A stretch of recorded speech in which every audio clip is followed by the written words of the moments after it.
Welcome back to the Trending Communicator. I'm your host, Dan Nestle. I've been watching something happening that makes me wonder if we've been asking the wrong questions about growth. We obsess over scale, like how to get bigger, faster, more efficient. But what if sustainable growth in communications isn't about becoming the biggest player in the market? What if it's about becoming the most deeply connected? I've seen agencies triple in size and lose their soul. Firms chase national or global footprints and abandon the community relationships that made them valuable in the first place. Except regional firms with deep roots aren't just surviving, they're thriving. They're building something holding companies can't replicate: genuine community capital combined with sophisticated national capabilities. Well, today's guest has built Arizona's largest public relations firm by refusing the conventional growth playbook. Since launching Evolve PR and Marketing in 2010, she's grown from a small team to 28 full-time publicists serving more than 140 clients. That's 15 years of compounding trust in a state where everyone knows everyone. You know, the accolades confirm it. Phoenix Business Journal's 40 Under 40, ranking Arizona's #1 PR agency. Copper Anvil 2025 Agency of the Year, PR News 2025 Top Women in PR and People of the Year, ASU's inaugural Hugh Downs School Alumni of the Year. But what matters is she's built an agency that's simultaneously deeply local and nationally sophisticated, relationship-driven, and technologically forward. And that's rare. Well, we're going to explore what it takes to build something that lasts when everything's fragmenting, how you balance AI efficiency with human connection, and what it means to lead through chaos and build a business without losing your soul. Making her debut on the Trending Communicator, the founder and president of Evolve PR and Marketing, and living proof that the best way to grow might be to stay rooted, Jennifer Kaplan. Jen, Hi. welcome to the show. How you doing? I'm excited to be here. I'm going to add this to the resume. It's worth it, I think. It's great to speak to somebody who is really building something. Like you have built this with your own two hands. Yeah, as my Exxon engineer uncle might have said. But it's really nice that there's a lot of optimism and positivity and growth in our profession, where people might not necessarily be looking. And you don't even have to care about that, really, because you're killing it in Arizona. You're the #1 PR firm in the region, and that is no small feat. I'd like to be the #1 anything. I mean, I'd like to be the #1 PR firm in my house. Unfortunately, my wife kind of beats me to that. But it's great to see you here. And, listeners and watchers are not going to see this, but, I flubbed the intro like 7 times. And I'm sure as a publicist and somebody who's really focused on the connections that people make in real time in PR, maybe you'll give me notes later about what to do about that. But thank you for joining the show. And I want everybody to get to know you first. So why don't we go through a little bit about your, who you are, your background, and, how you ended up building the top firm in Arizona. Well, first of all, you handled those hiccups along the way perfectly because you didn't focus on them. You just kept moving and didn't show that you were flustered by them. So I think you were perfect. Well, my mom would say that I was born doing PR, and it is something that I love so much because I feel like it's who I am. So when I talk to people, I do say, look at something that isn't just a job. And I know that that's hard.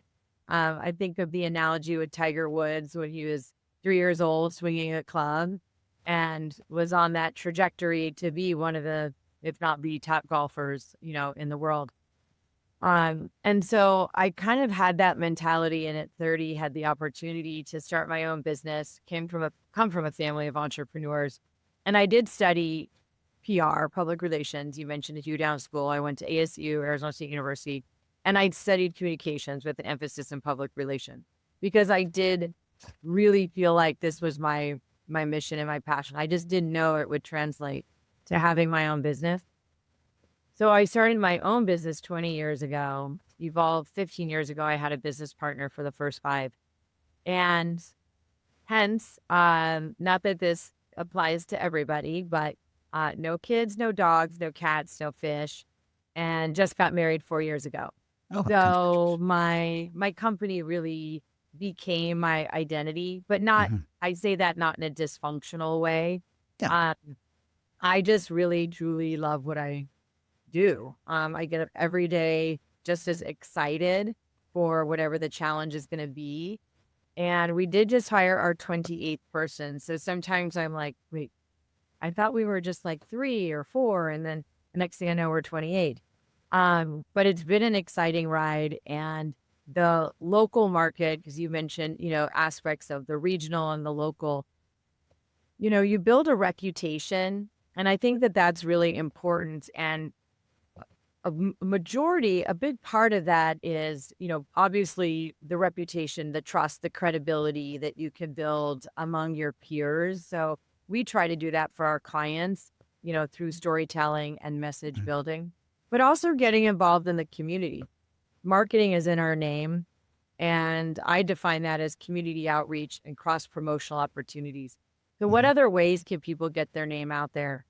And a lot of the things that I kind of promote within our firm internally and externally are who I am. And that's probably why I do feel so passionately about it and it doesn't feel like work because I found that in my like 35 to 45 years old, and I'm 50 now. So in those first 10 years ish of the company, I really got involved in the community and built my network and got to know people. So you can network in a lot of different ways. I got involved with the Cystic Fibrosis Foundation, Mhm. some other organizations, and some of that organically. Some of it is, people feel like it's not authentic if they're, networking and but you know what? At the end of the day, an organization was getting money or getting volunteers or getting donations. So I feel that the PR is really important. Build your brand, build your reputation, and also that authenticity in the community and marketing and, building networks that way is important. Yeah. I don't think that we should shy away from uh, networking, so to speak. And it's funny how that word took on such a like tarnished reputation or tarnished meaning over the years. But I don't think that like I don't think it's a wrong thing. I don't think it's a bad thing. I think that if you're gonna be out there and talk to people, what's gonna get you going to go out there isn't as important as what you do when you get out there.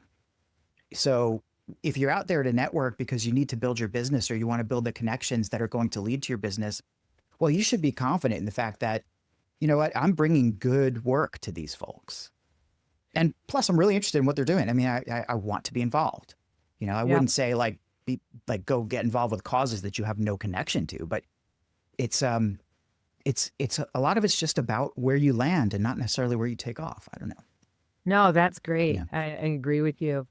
In my 20s, as I was navigating career path before I was starting my company at 30, I was at a company that in their training, they said people do business with people they like and people they trust. And here at 51, that saying from 30 years ago still resonates with Hmm. me and still applies. And I think that it's really important to make those connections, build that trust. So whatever your brand or service or widget is, you make that connection. If you're like, you know what, I remember meeting, him or her or whatever, and um, they connected with you, and you build that connection, Hmm. the relationship. And I really do believe it's kind of cliche, but I do believe that the relationships and who you know and what you develop along the way is so important. And Yeah. I really can look back and reflect that that's been a big part of how we built our business. It's interesting how some things don't change and some things get even more important. Um, we talked a little bit about or kind of referred to the age of AI and building a firm. in this time of chaos and the challenges AI have for these kind of human connections. I've talked about that on many shows. I don't know. What do you think about this? That is there a kind of advantage now to being a relationship-based leader and a relationship-based seller or business owner at now when AI is not the thing, but AI is certainly accelerating digitalization and sort of kind of siloed activity and loneliness and kind of working out on your own and not dealing with people in this age. Are we going to come to a point where being a relationship builder is actually going to be a massive advantage? What do you think about that? I mean, I'm assuming that you're on board with that. I am on board with that and an advocate of that. I think that with any trend that we see, and I don't think that AI is a trend, but right now it's kind of in that mode as it's finding it different places within the world. With any trend, I feel in any business, you have to be on it.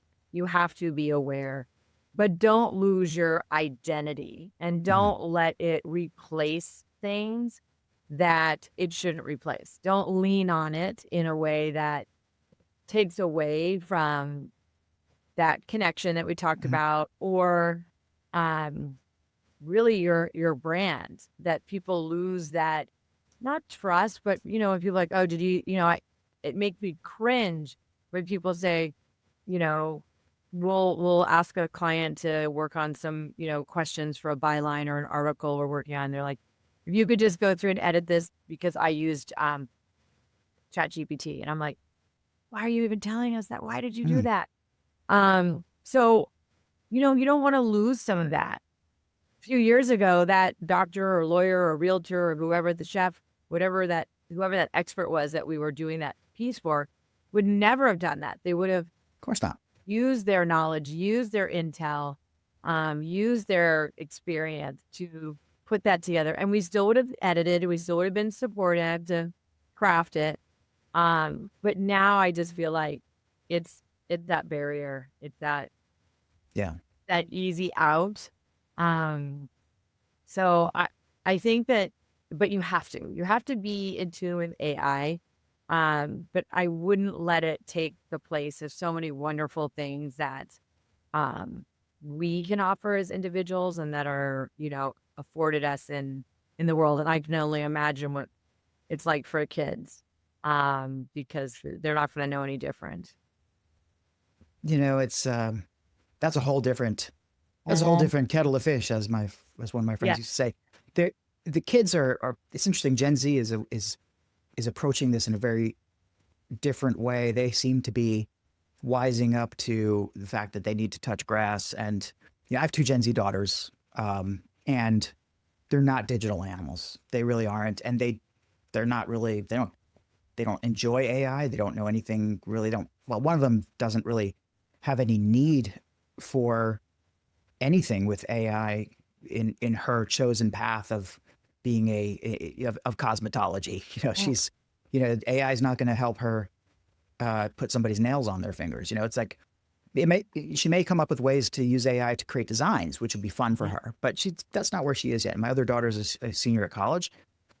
She doesn't, she just likes what she writes better. She likes her own thoughts better. I think that's beautiful. And I think that is fantastic. And I hope it's a sign of something that's pervading that generation, but there is that cognitive offload, they call it, right? Where just like the person who came to you with the ChatGPT written crap came in and said, yeah, can you fix it? I just wrote this in ChatGPT.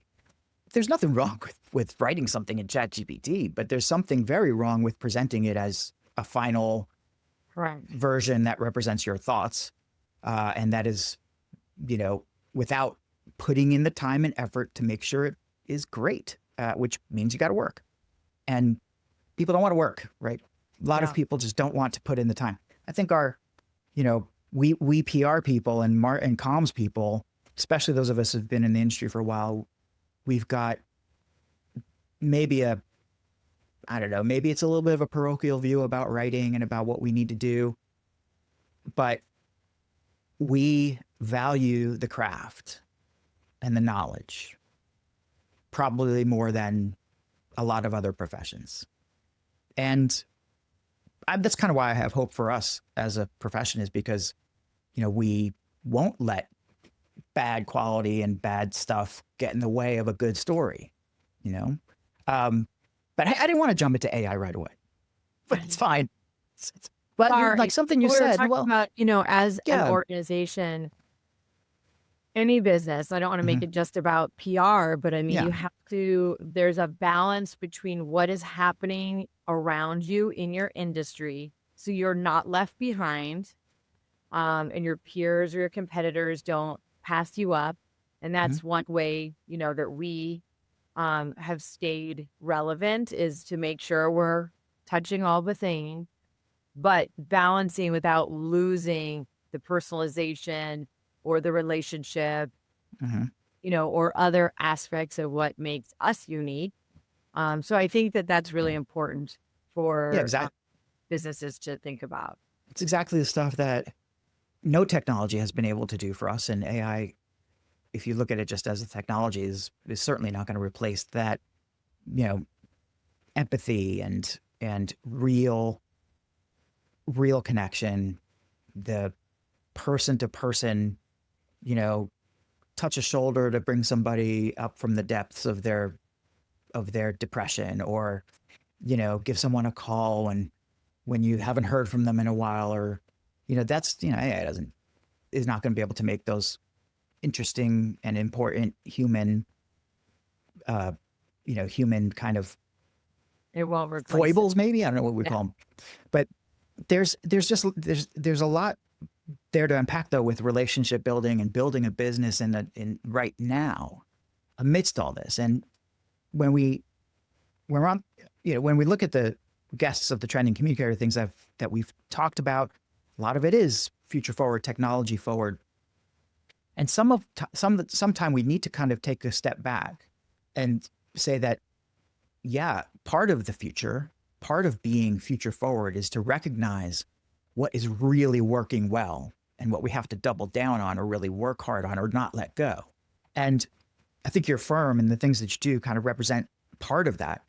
And what I wanted to know, first of all, back up a little bit, because comms is so broad, right? Communications, really broad.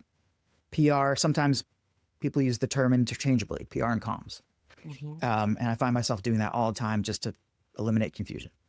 But you define PR, like you have a very kind of specific area that you focus in. And I'd love for our listeners and viewers to know, like, where your area of focus is, right? So that we can understand probably why it is that relationships are super important. Well, If that makes sense. this resonates for me to share as I answer your question. My mom said to me years ago, get rich in your niche. And so while marketing and comms are a big umbrella and a lot of things can fall in it, and how you go about what falls in it can be so different. And so it was really important for me to go about our building of the company in a very specific way from that rich in your niche, because I want someone, when they think of PR, to say, we need to call Evolve. Not, well, I think they do PR. I know they do a little of this and some of that. Yeah, but just give them a call. See if maybe PR is also something they do. So, approaching it in a very intentional way. So it's like, oh yeah, you got to call them. That's what they do. So in general, from a tactical standpoint, we get our clients out in the community via TV, radio, print, online. Obviously, over many years, influencers, podcasts, other things kind of fall into that category. But, doing it as part of our client's team and really looking at the media and the client as the same, because we need the media. I would say we could have as many clients in the world But if we don't have the media relationships, it doesn't even matter.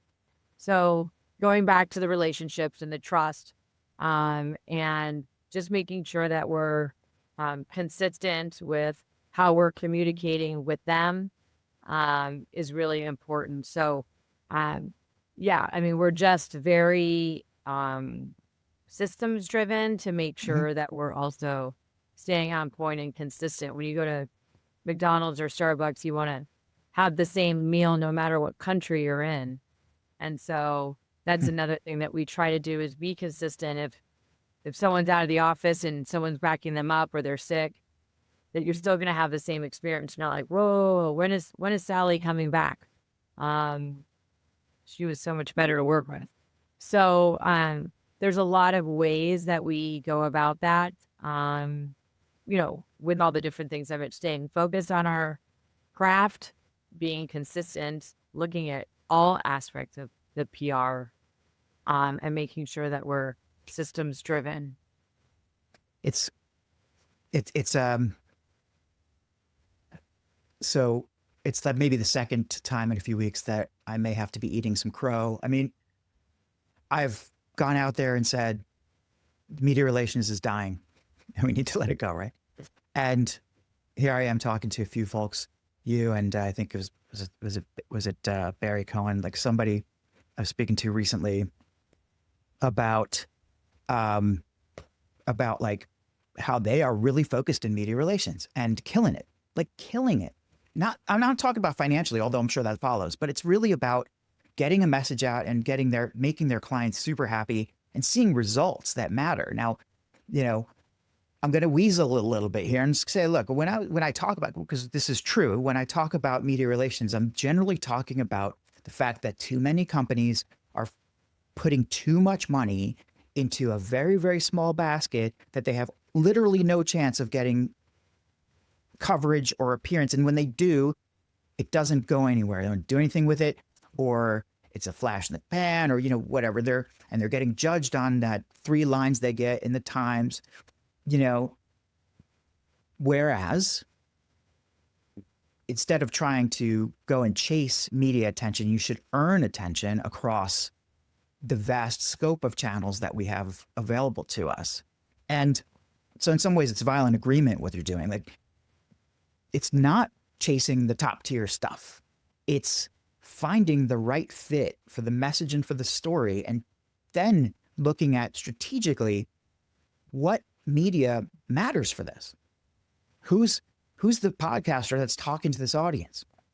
What are the digital channels that we can get, like the trades? What trade magazines, so to speak, right? They're the websites and blogs, like what are the ones that we should be in? So all of this actually is essentially media relations, because you need to have a relationship with somebody to get covered, essentially, for the most part, right? So I'm not sure if I'm sort of giving more color, defining what you're doing properly, but I just want to put that out there that listeners, viewers, this is not the kind of media relations I'm talking about that should be dying. This is the kind of media relations.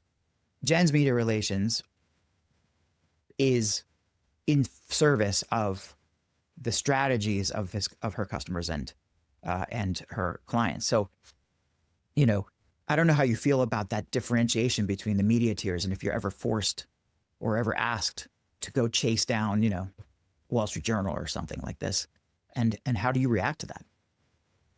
Well, not that Oprah's been off the air for a long time, but for a long time it was, can you get us on Oprah?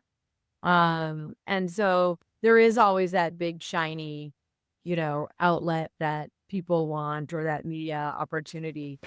It depends on the business. When you look at that really big opportunity, I'll say to my clients here, let's say in the local Phoenix area, do you have all the clients that you could have here? Because Wall Street Journal, Today Show, whatever it is great. But where's your audience? And is that going to help monetize your business? If you're a naturopath and you want national recognition, I mean, yes, I guess people might fly in for your IV therapy, but the chance of them having one in their city or a lot closer to them nationally is pretty great. So yeah, I drive that home a lot. And you even said that sort of in the intro about, recognizing the local and regional strength that a company can have. And then if there are those national opportunities, then that's great. But Mhm. even with just what we had with um, these awards, I mean, getting some of these national awards and going to New York and accepting the award, my client here, it goes right over their head. Yeah. But if I said to them, Phoenix Magazine, which is it's sold at the grocery store, the checkout, it's a very well revered, higher end glossy publication. They do their best of every year. And we got Phoenix Magazine Best PR Firm. Now that, to me, is more the gold. And that's just Mhm. a local publication here. So, yes, I think that people get a little bit excited. It's shiny and it's big and you can tout it. But where is the impact going to be greater? Is it going to be more in a local, regional, even hyper local? We know it's Mhm. influencers, micro influencers, are even more impactful because who they're talking to, the demographic, the end result could be so much more powerful than getting the national. Now, if I could say, "Oh yeah, I got this national award," blah blah Mhm. blah, I can say it, Of course. but I don't think it's more exciting getting the local awards um, than and you know what? It does help court for us at least some of the national brand when they're looking at Arizona companies. Right. Oh, that is the one that Phoenix or Arizona recognize. Um, it's perception, Yeah. and oh, well, we need to call that firm because they're the ones that got number one Phoenix, blah, blah, blah. Mhm. That national award in New York, I was one of maybe 12 others across the US that got, it's Yeah. not as, I can't It's, tout it as much I mean, it's a credibility marker, but for sure. it's not, but you're right. It's not going to be like causing hordes of customers to come chasing down your doors. We can only work with the people who have this award. That's never, that does not happen. Um, when you're a big agency and you win these awards, it starts to just become a matter of numbers. We have, you know, 4 quadrillion awards at Edelman or at Weber or Yeah. whatever, right? Yeah. And not to knock them, they do great work, but it's just like that becomes an important thing when you're competing at with those kinds of companies for these like big national marketing and communications teams that are only looking at those companies to begin with. Like they're not they're under like nobody ever got fired by buying IBM. People say, right? It's that kind of thing. Like it's like, well, we have a mega budget. We've got a lot of money. Who we're going to talk to? We're going to talk to these 5 firms, right? Yeah. And then they, when it comes time to do something local, it's a very different story. Um, Well, even, but sorry, it's just to yeah, say, like, even when I'm yeah, traveling to the point of these businesses, not PR firms, but restaurants and other businesses. If I'm traveling to a city, I want to go to the number one Italian restaurant, number one Chinese restaurant, number one yeah, Mexican restaurant. I know there's probably Olive Garden that could be mhm, my Italian because I know them. I'm just, like yeah, nationally, but I want to go to the one that's in that city that's yeah, recognized. So, yeah. Who's getting into Time Out New York? And do you think that uh, the big 5 or 6 global PR firms are spending their time with a restaurant, like a single restaurant owner, like somebody who bootstrapped their way into a junky joint in somewhere in Brooklyn and has just by virtue of sweat and talent is one of the best. I mean, that's where they're not going to they're not going to be used calling up and like a Fleischman. They're going to be like doing whatever viral stuff they can do and getting in. So to have more options for them, to have publicists and to have people that they can rely on to keep that momentum going, and to get them noticed, I think is is probably, if you look in aggregate, of far greater value than everything that the large firms are doing put together. I would, I'm just guessing. I mean, I'm certainly not a math guy. I'm a PR guy. But I did want to ask though. It's like you're dealing with with human timeframes. Getting folks onto TV and into podcasts and in local media, but there's a accelerated pressure of speed now, of getting things done faster and faster and faster. And people say, yes, oh yeah, but that's all the big cities or the small cities or that's an east-west thing. I don't think so. I think it's everywhere. I think everywhere there is an increased pressure or an expectation is going to get done fast. So how have you adjusted your firm over the years for this? Like the whole methodology is the core methodology, if you want to call it that, building relationships, is not changing. But speed is typically anathema to that. Speed tends to degrade or make it more difficult to build relationships. So how have you been dealing with that? Well, there's so many more touch points that we can, that we have to build those relationships a little bit quicker. You can even look someone's background up, and when whether that is on Insta or LinkedIn, like we didn't have those tools back in the day to be able to say, oh, I saw that so instantly we're connecting on something because I'm able to get all this background information on you.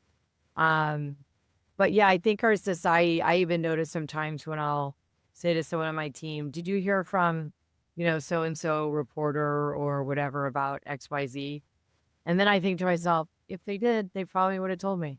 Like, it's not like they're keeping, I'm going to wait till Jen asks me and then I'm going to tell them, yes, surprise, I did hear from the producer.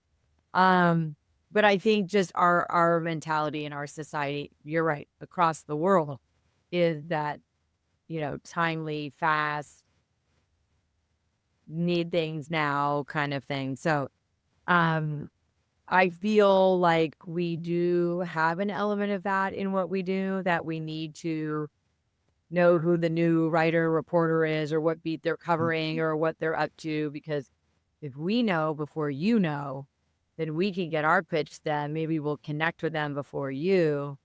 And if that's kind of answering your question, I do feel like on all levels, there is that sense of urgency. But then you have to get the information from the clients in a timely manner. So there's then there's that whole component too. Oh, for sure. And I mean, have you had to change the way that you do intel? You just talked about different touch points and things like this, but to get in front of a reporter or producer or somebody who has the ear of the booking people, is that and with the kind of proliferation of gatekeepers and so on, like how has your approach changed to that, if you can get into some of that? Because I think, and do you use any digital tools or any measurement or any kind of, what signals are you looking for when there's a change like that? Yeah. So I would look at it sort of locally and nationally. For us, locally, we have such a pulse with the number of people on our team and the number of clients we're pitching. If someone on our team gets a undeliverable or out of office, even as much as an out of office, we're on the group. Oh, Susie's out of office. Tom's, not there anymore. The new person is Chris, whatever. So locally, it's easier for us to keep a pulse on all of that. But naturally, for sure, we use Muck Rack and we use a lot of other tools. For social, we use Hype Auditor. We use some other, just not in that realm, but we use other tools in general, like Quoted and Critical Mention, things like that. All encompassing will kind of give us that information, curate lists, build our contact. And sometimes it really is social media where you can find different writers and reporters and message them. And drop in their DMs. But, but also see what kind of stories they're doing. Because back in the day, it was just like, well, they're writing about this. I keep referencing back in the day so much. That's But, okay. I you was know, there. times have changed a That's a lot. that's a day I'm familiar with. Yeah. Well, You and know. the media requires so many of their writers and reporters to share, and they Mhm. want to share the stories that they're doing. So we can see they're writing a lot about this, and therefore, I Mhm. think we could pitch them. Yeah. So, combination of the tools that we're subscribing to and invested in, and then our own research, watching, listening, reading, um, to figure it out. But I feel like you have to move pretty fast. And the client wants us to move fast. Yeah. We got to get this out there. Um, we need to be promoting this. We need to, yeah, I mean, I love it when I get our events in 2 weeks. I'm like, two Uh, weeks. So then we're forced to work fast. We're sure. forced to be putting the media under the wire too. I know it's in 2 weeks, but we really like to cover it. I don't know if we can get, then it becomes like this whole dance. So we don't like being too hurried and rushed and trying to figure out information really fast, but sometimes it just happens that way. Yeah.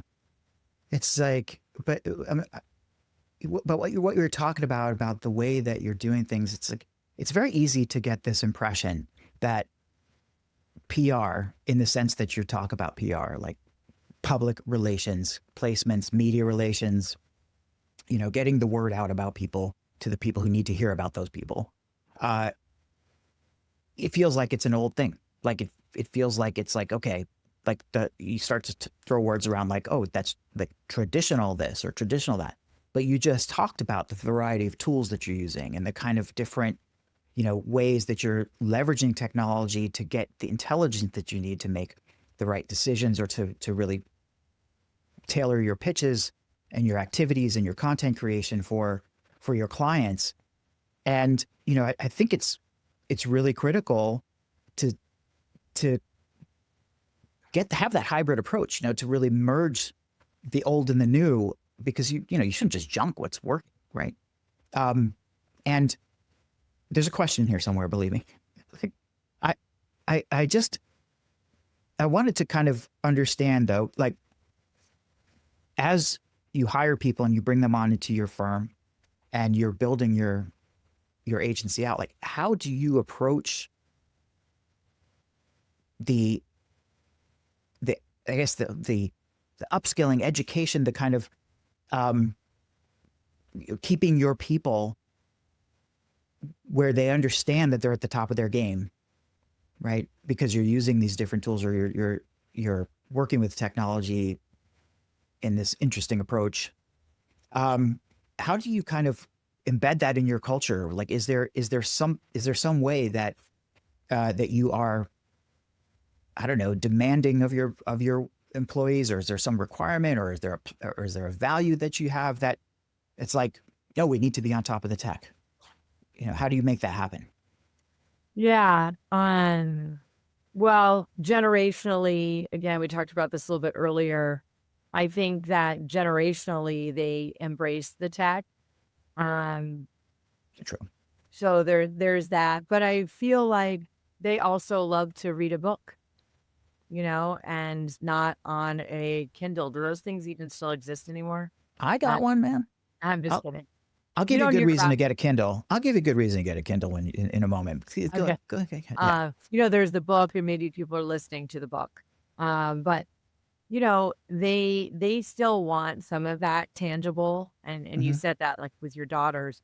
And so I feel like there is that balance. And we invested in Copilot, Hmm. which is a tool within Microsoft. Sure. Um, and it integrates with Word and Excel and with different Yeah. things. So it's nice to have some of that.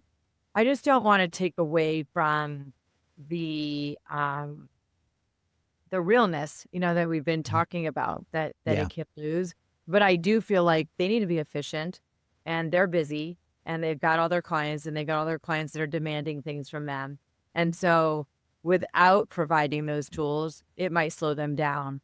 because we just are in that society of Yeah. um, bigger, better, faster, stronger kind of thing. So I want to Yeah. empower them and give them some of those tools while not taking away, you know, the unique Yeah. individual elements that they bring without the technology. I mean, it's also kind of hard to prove the return on an investment from a client if you're not measuring what you're doing, and if you can't show that you have some specific advantages that other firms or other competitors or other people might not have, and really, what's the benefit of working with a PR firm rather than just not do it at all? You need to have the numbers behind that, and I think for that you need a specific set or a certain set of tools, and there's different ones, and you mentioned a few of them. But like nobody can wing it just with a phone and a Rolodex and some gumption and elbow grease. That doesn't work anymore, right? You have to really be, I think, on top of at least some of the technology. And you mentioned Copilot. Great for, you're talking about improving efficiency, and everybody wants that, especially when you have more demands and you need to get things done faster. You need to be more efficient and productive. I think there's a lot of power in the research capabilities of AI and in the sort of like, in the like kind of co-intelligent, co-thinking, my language is escaping me on this afternoon, but in the sort of mutual conversations that you have with AI that kind of challenge you. And of course you have to use it properly and you have to want that, and you go and purposely do this, but bringing yourself up to a higher level of understanding and knowledge than you would have before, but very few people actually do that with AI, and by the way, before I forget, the reason why it's good to have a Kindle now is AI related, of course, right? But I just learned about this recently, and I forget exactly what it's called, but with Claude especially, and maybe a couple other platforms, but definitely with Claude, you can connect your Claude to an app that basically takes all of the highlights that you've ever done on Kindle over the many, many years you've had a Kindle. So if you're a person who reads business books and highlights stuff all the time on Kindle, then you get this app and you throw it you connect it with AI, and then suddenly you're like, find me 14 quotes that I've highlighted that's from these great business leaders that are going to support my speech today. It's incredible. Now, that said, ask me how many times I've highlighted anything on Kindle. The answer, I'll give it quick. That's right. It's goose egg, big zero. Because I don't read business books on Kindle. I like to look at business books and kind of go through them and sticky tape, put stickies in them, because 90% of the time when I'm reading a business book, I'm going to talk to somebody about it now. So, old school. But I'm thinking of changing my ways, for that reason, because it's really like, the things that you can do now. So, not saying go out and get a Kindle. Developed by some 22-year-old who. Oh, for sure. That's. Speaking of AI, viewers may have just noticed that my camera is switching all over the place because I accidentally switched. I got a new camera. It's AI powered. It follows me. If I raise my hand, it activates, and when I raise my hand again, it will deactivate. So I was flopping my hands around and it activated on accident. But now viewers will no longer get motion sickness watching me. So these sorry tools about that. are so smart. It's amazing. It's just, and so I think as a business, you have to incorporate elements of it. You have to, but you have to know your lane and know the boundaries where it just loses. The specialness of a business or an organization, where it just becomes too crafted and too manufactured feeling. Yeah, it's interesting you said that, because you've mentioned now this whole idea of specialness of the, and we'll just call it the uniqueness of being human, or this kind of relationships, and the what makes us us really, and you've done through your career, certainly with the clients you work with now, the power of purpose and the importance of purpose, tend to be a driver for what you do. Now, I think a lot of people pay lip service to this. Companies and organizations say that they're purpose driven when sometimes they're not. Sometimes they are, but often they're not. And nowadays, we talked about those crazy Gen Zers. I mean, forget them. The millennials and the Gen Zers are all about purpose, right? So what, how have you been able to maintain that, like your focus on purpose? I mean, how does it connect with your business and with community? It kind of makes perfect sense, but how is that part of your agency's DNA? Well, what's interesting is, and I mentioned how community and having that purpose was so important to me starting my career. I actually let my team guide a lot of that because I want them to feel a part of that purpose and me sort of driving it and dictating it. And as I've grown up and evolved in this journey, I don't feel like I need to manage and control it as much. And it also, I say to my team, feel your power. And I want them to feel their power and allow them to kind of embrace where those opportunities are. Obviously, it has to be in line with who we are and what we're doing as an organization. But I feel like I want them to get excited about some of that. And I'll jump on the train. And if I don't, or I disagree for some reason that's aligned with us, then I'll say something and share that. But if they have an idea of something that they want to do individually or for their organization, I want to support that because I feel like I've had a lot of my moments. And again, maybe that's not having kids and seeing them as kind of the kids, Yeah. and on their path to become and create their identity. I don't know, I think that's almost human nature. Whether you have kids or not, you just sort of you get to this point in your I would hope that you get to a point in your career and in your life where you're just like, I kind of want to transmit my knowledge. There was some study, and I'm going to get in trouble for this, I'm sure, but there was some study about why women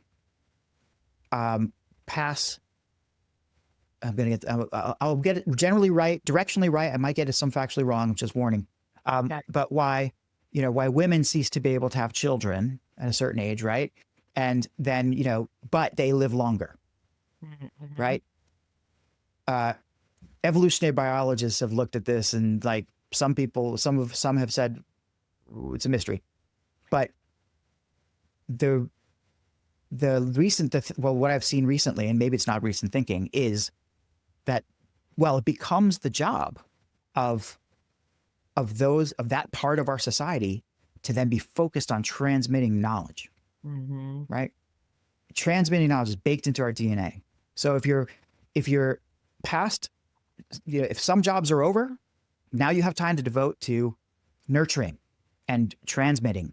I don't think it's a matter of having kids or not. I think it's baked in, is what I'm saying. And not that you're past a certain age. Like I said, I can get in trouble for this, but I think, it's fascinating that we really want to be passing on knowledge, and it's not limited to men or women. I just think that in our careers, as we go on, we want to do that. And maybe that helps us. I don't know. You're making me think about this. Maybe that helps us to latch on to, or to support the causes and the purpose driven activities of, the youngsters, to paint a broad brush. I agree 100%. I don't know why this popped in my mind when you said that, but almost like when parents become grandparents, they're like, oh, it's so different. It's so, it's so much better. And yeah, they joke about that. I get Mm. to return the kid, Yeah. their child, their parents, the child's parent, which is their kid. Yeah. But I think it's also to what you're saying, it's kind of like a rite of passage of I've been there Hmm. and I'm sort of passing the torch a little bit, if you Yeah. will. Well, I don't think everybody's like that though. I think some people, are really genuinely believe that it is their job to be, to to to lift up those who are coming after them. And there are those who are just like, no, I'm Scrooge McDuck. I'm going to hoard all my gold. But I don't think you can be successful um, certainly not as an agency owner and certainly not as a leader as Scrooge McDuck. I mean, you can be Elon Musk and be whatever you want to be because you're inventing things and building things and whatever. You don't care about people and you're still going to make, $1 trillion. But Yeah. when people is your business, right? You can't behave that way. And you've built your firm that way, it seems like, which kind of makes me think that you're talking about the purpose. Have there been any causes or purposes that you've told and we don't really get political on the show, but have there been any times where you can remember telling your staff, like, we're not doing that, I mean, politically for sure. And Okay. It's actually not, of course you could say, well, yeah, we don't want to talk about politics. It's not even just that. It's also because we work with so many clients Yeah. that I don't want it to be polarizing to a client or to the media. So even if I sat around the table with my team and we said, okay, we're going to love each other, but let's all say if we're Republican or Democrat, and it was in that room, Yeah. that's different. It Right. is that external. Like I said at the beginning, like I'm always thinking with that PR hat Mm-hmm. for us as well. Yeah. Whether it is how we're positioned and building that trust and brand and relationship. So that is one thing. I think, some people aren't pet people. Some people Yeah. aren't kid people. And so I always want to make sure that we're Switzerland. So if we're giving back or we're doing something as a group, that everyone feels a part of it because Yeah. our culture is really important and everyone's really close, which is so special Yeah. and very unique.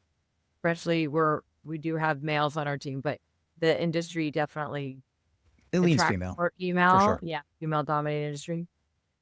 And everyone gets along. And I'm like, That's amazing. beautiful. Yeah. I mean, you can look at Gladwell and say you're safe until around 150. Then you're going to start to get tribal. Yes. And it's unavoidable. But for PR people, I mean, we're generally, issues educated, critical thinkers. I would say that a large swath of our profession really do lean in one particular direction. So it's hard to be contrarian sometimes if you have, opposing views politically, or, if you believe, that something about the sanctity of media relations and you want to go out and say, no, media relations is dying, like me, you're going to face some flack. But we do remarkably hold it together, I think, as a group. And, I do feel that your approach with, being Switzerland it's what I tell people all the time, who have a kind of heterodoxical, or is that a word? A heterodox client base, right? And when you're dealing with any issue, or when you're making any kind of move or any decision or anything you do, if you're not thinking of your audience and your clients, you're going to land into a hot spot. Now, if you start a company and your values are like from day one, this is who we are, blah, blah, blah, blah, blah, then stay that way. Do that. Do what your values are. Own it. Yeah. Yeah. And don't try to shy away. You need to really stand for what you stand for, and maybe right, you may be wrong, but it's about perception at that point. I think you're right. Um, one, we're getting close to it, but I wanted to just hit one more topic with you, and it's not that often, that you have that you meet somebody who's been, well, I mean, born to love PR. I mean, I had this image of you at age 3 eating paste and cutting out newspaper clippings, but were you doing that? I was talkative in high school too. Oh, you did? Okay. Yeah. Well, okay. Kind of makes everything's fall into place. But I mean, I didn't set out to be a PR person or a comms person. I mean, I don't know what I set out to be. I just ended up being a decent writer. So I sort of went that direction. But then, to have built your own firm, to have run it consistently and successfully now for 2 decades, grown to 28 people, I have no reason not to believe that they're happy, that they're not, or that they're happy. I have no reason to believe that they're not happy. You have to watch those double negatives, I know. That requires not just a love for PR, but like a love for leadership, or kind of a natural or learned tendency to be a leader. So looking at where we're going in the future, we're in chaos. Everything's fragmented and fractured, and I've used these words all the time. Yeah. AI is going to replace this. AI is not going to replace that. We're going to discover new roles that we never thought of before because of AI. All these things are happening at once. How do you lead in a situation like that? I mean, what are the lessons that you would give to the up and coming people, or to even leaders today who are struggling, whether you're a manager or a leader or a CEO? What have you learned, and what can you share? I would say don't try to be and do it all. Mm-hmm. And I had a lot of opportunities to do that. And I feel like the times that I did, it was a misstep. So when you're seeing all these things come your way, maybe run or lean into some that maybe are more comfortable for you, or bring out some strength, not just doing it to do it or overextend yourself, because you'll either crash and burn, or you won't be as effective. But yeah, that's a really, really good question. I like that question a lot. It's okay to make mistakes and, decisions that maybe you're regretting, because I'm okay with that. But I would say, don't try to do all the things. Yeah. That's it. It seems like a simple formula. I get this feeling, having never worked with you before, but I get this feeling that you kind of, you get back what you're putting out there, so you emanate a certain type of vibe, let's say, and everybody picks up on that. I'm not saying you can fake it. In fact, probably the opposite. But if you approach things in a certain way, then the people around you are going to either model that or run away. So it seems like you have a decent kind of, like, take it in, understand it, move forward, like leadership vibe. Am I off? Yeah, but I wasn't always that way. Oh, really? Well, But it's definitely been a lot of growth and a lot of learning. And thank you for saying that and sharing that. And I do want to be that way. And I definitely know that in the last 7, 10 years I have been, but maybe those, starting in my 30s was a fake it till you make it. oh yeah. And then I think hitting, 40, the last 10 years have been a much different journey. Way more peaceful being this way, and leading this way than the other. How much of that is confidence? Or I think it all is, because if you're Yeah. faking it, you better be confident in Oh, faking. sure. Or Sure. if you're in the mode that I'm in now, you have to be confident in order to empower your team and let things sort of be the way they are in certain situations. So Yeah. I had a guest and she's going to never forgive me because her name just completely slipped my mind. Who wrote a book called like Make It, Don't Fake It, or Don't Fake It. Like oh really? I will put it in the show notes properly and apologize on LinkedIn for I'm just looking behind me to see if I can find the book because it's, as you can see, it's a mess there. Uh, but but yeah, like it's her advice, and she built a PR firm in Silicon Valley in the 90s, and caught on to the first .com boom and bust, and her her her thing was, like, if you fake it, you're going to get caught, right? So she was more about the act as if, act as if you really, it's a nuance there. Yeah. And oh man, believe me, I'm going to remember as soon as we stop recording. Her name will come right back to me. But I will share it. Yeah, I She want to was, know. yeah. She was, she was at, I want to say Finn. She had her own firm, sold it, and then, worked at the acquiring firm for a little while, and then went out on her own. Um, and boy, oh boy, she's I going to love be that. angry with me. But And but the he's book, taking her lessons and, sharing it with others. I oh love yeah. that. I mean, this was years ago, before I had before I was even, before my podcast was rebranded as the Trending Communicator. So I'm going to throw that out Okay. as an excuse. You got it.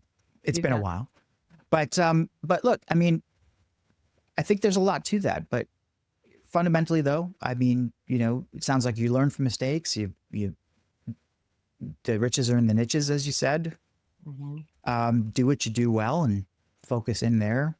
I think those are learning lessons for everybody. And in the age of AI, I don't think it could be even more important to do exactly that. AI is really good at helping you fake things, and I think you'll get caught. I mean, I think I you're going to get agree. caught out. You know, When you're in so that presentation or that meeting and you're like, like, what can I say in there? Yeah, no, can't. secretly secretly recording with your AI device, and you run back home. You Yeah, run that transcript and say, "Oh, okay, that's what I said. All right, I know. yeah, What's going on. It's nuts." 100%. The struggle I have with being such an AI freak, or aficionado, or user, or some people say a leader or expert, but the problem I have is just managing the sheer volume of things that are coming into my head. Um, not that are being manufactured on my behalf, but that I come up with, and I sincerely hope that everybody who has a chance to dig into working with AI really give themselves freedom to roam mentally, and let your inner innovator and your curious self really fly with it. Yep. And it could send you down a lot of rabbit holes, but don't let it go so long that you forget how to lead. So, or how to connect and relate with people, right? So, on that note, Jen, is there any last words that you have for our listeners and our watchers or viewers, uh, to to um, to take us home before I actually take us home? Mm. I could throw one out there that sticks with me, that my mom, another ism from my mom, go be you. My mom does the same thing. Oh man. You know, don't let AI or all of the things that are around us take away from who you are and lose who, what makes you special. Yeah, that is very important, and probably the most important thing you could do. Just be you. You be you. You Yeah. do you. And I don't think I could beat that or top that. So I will tell our listeners and our viewers, You can find Jennifer Kaplan at evolveprandmarketing.com. On LinkedIn, of course. There's a lot of Jennifer Kaplans on LinkedIn, so just, look for the one in Phoenix who runs an agency, and you're probably going to have the right one. On Instagram at same thing, Evolve PR and Marketing. And of course, right here on the show, which will live forever in digital eternity for anyone to see and hear. But Jen, thank you so much for coming on. This is awesome. I'm so glad to meet you. And if anybody's ever wants to do business in the Phoenix area, or in Arizona, or in the West, or maybe even in the greater United States of this Americas, and really wants to get excellent, good, relationship-based publicist, PR, assistance, help, advice, reach out to Jen. That's my feeling. All right, everybody. Thank you very much. Thanks, Jen. Good to see you. Yeah.